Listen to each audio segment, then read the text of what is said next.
Okay, Assalamualaikum dan hai. Hari ni kita masuk tajuk baru, bab 8, graf fungsi.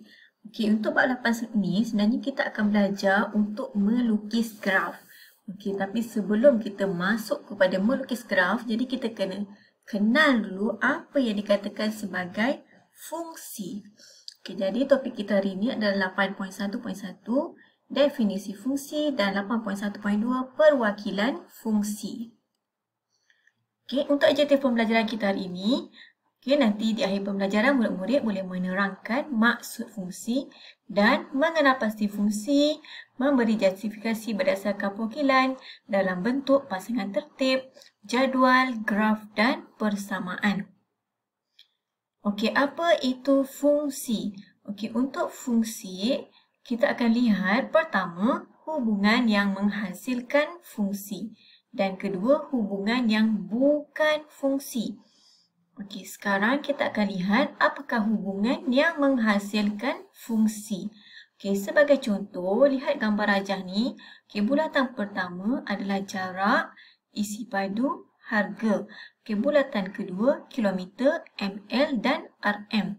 Okey, di sini tajuknya adalah unit. Maksudnya hubungan antara set pertama dengan set kedua adalah berkaitan dengan unit.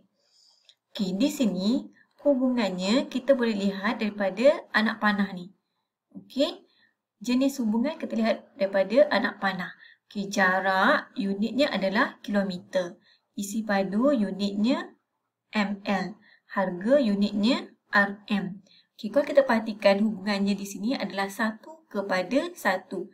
Jarak kepada kilometer, isi padu kepada ml dan harga kepada rm. Okey, sekarang kita lihat hubungan yang kedua. Okey, di sini bulatan pertama ataupun set pertama ni adalah nama-nama haiwan. Okey, hubungannya adalah tabiat makanan haiwan. Okey, dan di sini ada herbivore. Okey, kalau kita perhatikan kat di sini, hubungannya adalah banyak kepada satu. Kenapa? Okey, sebab arnab, lembu dan juga kuda, ketiga-tiganya tabiat makanannya adalah herbivore. Kalau perhatikan kat sini, ada banyak daripada arnab, lembu, kuda ada 3 unsur pergi kepada suatu unsur. Okay, jadi nama hubungan ni adalah banyak kepada satu. Okay, jadi kedua-dua jenis hubungan ini adalah hubungan yang menghasilkan fungsi. Okay, kata kuncinya awak tengok dekat belakang ni mesti satu. Okey, sekarang kita tengok yang seterusnya. Hubungan yang bukan fungsi. Okey, kita lihat ini tajuknya adalah subjek kegemaran. Okey, kenapa dia kata ini bukan fungsi? Kita tengok Rania. Rania subjek kegemarannya adalah sains dan matematik. Jannah subjek kegemarannya adalah bahasa Inggeris. Hubungannya adalah 1 kepada banyak. Okey, dekat sini Rania dia pilih 2. Okey, sebab tu 1 kepada banyak. Okey, dan yang kedua, hubungan banyak kepada banyak. Okey, maksudnya dekat sini, kita lihat Fairuz, kenderaan yang dinaiki adalah kereta dan bas. Ijah, bas, Afiq, motosikal, Ravi, kereta, Siameng, bas. Okey, tapi dekat sini Fairuz dia pilih 2, iaitu kereta dan bas. Okey, itu adalah 1 kepada banyak. Okey, bagaimana pula boleh jadi banyak kepada banyak ni? Okey, sebabnya ada 2 orang yang memilih kereta, iaitu Fairuz dan Ravi. Dan ada 3 orang yang memilih bas, iaitu Fairuz, Ijah dan Siameng. Okey, jadi kedua-dua jenis hubungan ini adalah bukan fungsi. Kata kuncinya kat belakang ni ada banyak. Okey, bila belakangnya banyak, maksudnya dia bukan fungsi. Okey, sekarang kita dapat lihat hubungan tadi dapat diwakili dengan menggunakan 3 bentuk, iaitu rajah anak panah, graf dan pasangan tertib. Okey, ini adalah contoh rajah anak panah yang mewakilkan hubungan fungsi. Hubungannya kalau perhatikan kat sini adalah 1 kepada 1. Okey, set A ada sifar 1, 2, 3, 5. Set B ada 1, 2, 3, 4, 6.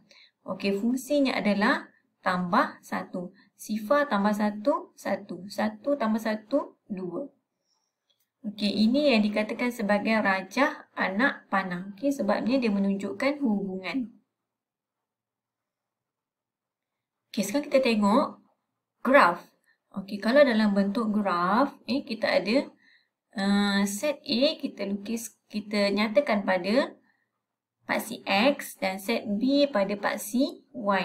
Okey, bila kita petakan, kita plotkan titik-titik. Okey, tadi hubungannya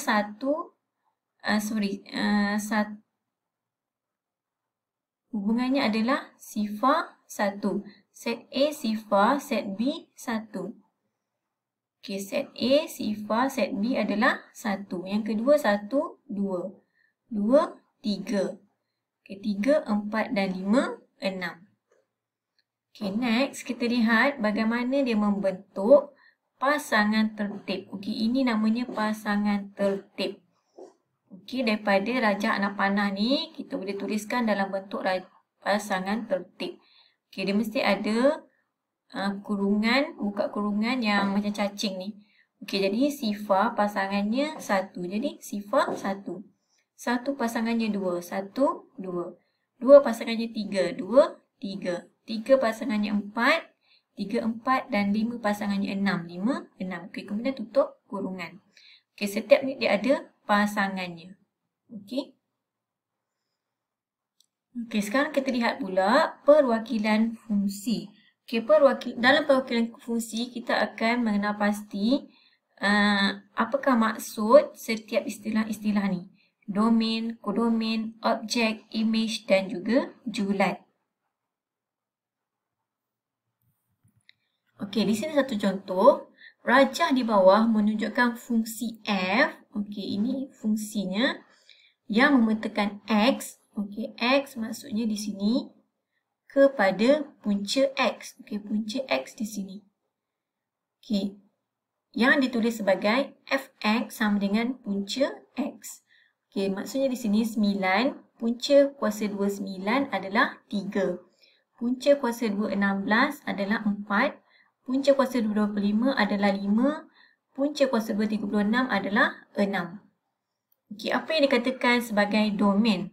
Domain adalah dalam set P yang pertama. Okey, ini namanya domain. Okey, dan objek adalah unsur-unsur bagi domain. Okey, unsurnya adalah 9, 16, 25 dan 26. Okey, next, kodomain. Kodomain adalah set Q, maksudnya keseluruhan ni. Okey, dan image adalah unsur bagi kodomain.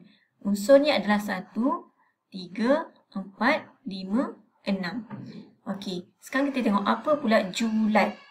Okey, julat ada 3, 4, 5, 6. Julat ini adalah dalat daripada kodomain. Okey, tapi kenapa 1 tak termasuk? Okey, sebab 1 tidak dihubungkan dengan set P. Okey, jadi julat adalah yang dihubungkan kepada set P sahaja. Okey, itu yang membezakan julat dengan kodomain. Okey, itu saja penerangan cikgu untuk tajuk hari ini. Okey, tugasan nanti cikgu akan nyatakan dalam grup. Okey, terima kasih semua dan Assalamualaikum.